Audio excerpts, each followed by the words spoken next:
মাদারীপুরে অবৈধভাবে ভোজ্য তেল মজুত করে কৃত্রিম সংকট তৈরির অভিযোগে এক ব্যবসায়ীর বাড়িতে অভিযান চালিয়েছে জাতীয় ভোক্তা অধিকার সংরক্ষণ অধিদপ্তর।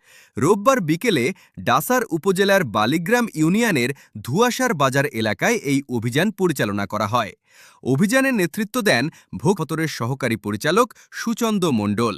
গোপন সংবাদের ভিত্তিতে র্যাবকে সঙ্গে নিয়ে পরিচালিত এই অভিযানে ব্যবসায়ী বাচ্চু সর্দারের বসতঘরের গোডাউন থেকে জব্দ করা হয় বিপুল পরিমাণ ৩৭,০০০ লিটার সয়াবিন তেল।